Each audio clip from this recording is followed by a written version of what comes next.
পাব্লিকৰ পক্ষত এই অকল যিসকল মানুহ তেওঁলোক একদম খাটি খোৱা মানুহ আৰু তেওঁলোকৰ চকুলে চালে আপুনি গম পাব তেওঁলোকৰ বেলেগ একো ৰাস্তা নাই আৰু অশিক্ষিত আৰু তেওঁলোকক আজি 4টা বজাত যেতিয়া তেওঁলোকে গাড়ী লৈ ঘূৰি আহিবলৈও পইচা নাই চব এইবোৰ কথা আমি বুজিব লাগিব কাৰণ আপোনালোকৰে মানুহ আমাৰে মানুহ আৰু এই পুলিচ থানাটো ইয়াতো দিয়াৰ মই আপোনাৰ নামটো কি আপোনাৰ নামটো বেলেগ বেলেগ জেগাত মানুহ ইমান এফেক্টেড হৈ আছে ক'ৰবাত ধৰ্ষণ হৈছে ক'ৰবাত মৰা কিবা হৈ আছে হিংসা হৈ আছে ইয়াততো কোনো কাৰণ এইটো তেওঁলোকে পাই থকা নিজৰ মাটি বছৰ বছৰ ধৰি আছে 3 পুৰুষ ধৰি আছে খেতি কৰি আছে হেতুত আৰু অন্যায় নকৰিব বেলেগ মাটি আছে বেলেগ জেগা আছে ক'ৰবাত হায়াত দি আমি উন্নয়ন দুই দিন নহয় হায়াত দিয়ক ভিভান্তা দিয়ক ৰেডিশ্যন দিয়ক য'ত দিয়ে দিয়ক কিন্তু কমন মানুহ সাধাৰণ জনগণ যাৰ একোৱে নাই নিশ্চ মানুহ এজনৰ ওপৰত আকৌ ডিঙি চেপা দি ধৰি তেওঁলোকৰ মাটিটোৱে লৈ গৈছে এইটো আমি একেবাৰে কোনো পক্ষত আমি এইটো সমাধানৰ আইনমতে মাটি আৰু এনেও আপোনালোকৰ কেছটো কোৰ্টত চলি আছে আইনমতে মাটি পাব আইনগত মাটি পাব আৰু as per land verification and law ডকুমেণ্টৰ কথা কৈ আছে মই ক'বই লাগিব মই সাধাৰণ চাৰ্কল অফিচাৰ এগৰাকী মই কেনেকৈ ৰেকৰ্ড চেঞ্জ কৰিম মোৰ পাৱাৰে নাই ৰেকৰ্ড চেঞ্জ কৰিবলৈ মই সেইটোৱে উত্তৰ দিম নে ময়ো কৈ লওক মোৰ কথাটো শুনি লওক মই কৈ আছো আপুনি ডকুমেণ্ট মতে যাব আৰু আইনমতেও হ'ব লাগিব লগত আইনটো একদম আইনটো লগাই দিয়ক ডকুমেণ্ট আৰু আইনমতে ইংলে পথাৰৰ চাহ জনগোষ্ঠীয় আদিবাসী ৰাইজৰ মাটি বেদখল কৰাৰ যিটো কূটকৌশল ষড়যন্ত্ৰ এইটো দীৰ্ঘদিনীয়া যোৱা 7টা বছৰ ধৰি ইয়াৰ ৰাইজে সংগ্ৰাম কৰি আছে আৰু আজি ইয়ালৈ আহি এই কথা উপলব্ধি কৰিলোঁ যে প্ৰতিগৰাকী মানুহৰ ওচৰতে তেওঁলোকৰ তথ্য প্ৰমাণ আছে তেওঁলোকে ৰায়তী ভোগ কৰি থকা তেওঁলোকৰ আবণ্টন দিয়া চৰকাৰে আবণ্টন দিয়া তথ্য পাতি তেওঁলোকৰ লগত আছে কিন্তু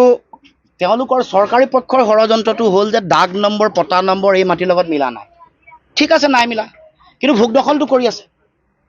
3 বছৰ ভোগ দখল কৰিলেই সেই মাটিত পট্টা দিব লাগে তেওঁলোকে ম্যাদী পট্টা পাব লাগে 3টা বছৰ নহয় 3টা জেনেৰেশ্যন 3টা প্ৰজন্ম ভোগ কৰি আছে খেতি কৰি আছে চৰকাৰে যি সময়ত কৈ আছে যে চাহ বাগিচাত থকা আদিবাসী চাহ জনজাতি মানুহক মাটি দিব কাৰণ অসমত শ বছৰ ধৰি আছে আৰু অসমৰ চাহ শিল্পক পৃথিৱীৰ মানুহৰ মাজত উজ্বলাই তুলিছে গতিকে চাহ জনগোষ্ঠীৰ মানুহক মাটিটো দিয়াই নাই তেওঁলোকৰ মাটি কাঢ়ি লৈছে আৰু তেওঁলোকে ন্যায়সন্মতভাৱে বিধিসন্মতভাৱে পোৱা মাটিও তেওঁলোকক কূটকৌশল কৰি নিজৰ স্বাৰ্থত মুখ্যমন্ত্ৰীৰ কোনোবা ঘনিষ্ঠ মানুহ হায়াতক দিব মানে কোনোবা এগৰাকী ইয়াৰে মধ্যভোগী বা ঠিকাদাৰে কলাধন বগা কৰিবৰ কাৰণে হায়াত হোটেল আৰু যিখন ৰিজৰ্ট সেইখন তেওঁলোকে খুলিব বিচাৰিছে গতিকে এনেকুৱা ধৰণৰ সাধাৰণ জনগণ থলুৱা খিলঞ্জীয়া থলগিৰি চাহ জনগোষ্ঠীয় আদিবাসী মানুহক তেওঁলোকে যি অন্যায় কৰিছে অন্যায় কৰি মাটি কাঢ়ি লৈ যাব খুজিছে তাৰ আমি দুৰ্ঘোৰ বিৰোধিতা কৰিছোঁ স্পষ্টকৈ ক'ব খুজিছোঁ কোনো কাৰণতে ইয়াৰ চাহ বাগিচাৰ আদিবাসী মানুহৰ মাটি কাঢ়ি লৈ যাব নোৱাৰিব কোনো কাৰণতে আমি নিদিওঁ আৰু এই গোটেই সংগ্ৰামখনত আমি তেখেতসকলৰ লগত আছোঁ আইনী যুঁজ চলি আছে সংগ্ৰাম চলিছে চলিব আৰু আমি অধিকাৰ পাব লাগিব আমাৰ নিজৰ মানুহৰ অধিকাৰ যদি এনেকৈ কাঢ়ি লৈ যায় তেতিয়াহ'লে বাহিৰৰ মানুহক প্ৰটেক্ট কৰিবৰ কাৰণে এই পাহাৰটো পাৰ হ'লে কাৰ্বি ভূমিত হাজাৰ 20,000 30,000 বিঘা কাৰ্বি মানুহৰ মাটি কাক দিছে বহুজাতিক কোম্পানীক দিছে তাৰ আৰু এখন পাহাৰ পাৰ হ'লে ডিমা হাছাও তাতো সমগ্ৰ অসমত 50,000 বিঘা মাটি কাৰ কাটিছে কাঢ়ি লৈ গৈছে জনজাতীয় মানুহ খিলঞ্জীয়া থলগিৰি ভূমিপুত্ৰ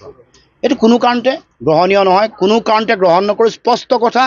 এই ষড়যন্ত্ৰৰ পৰা চৰকাৰ বাহিৰত থাকিব লাগিব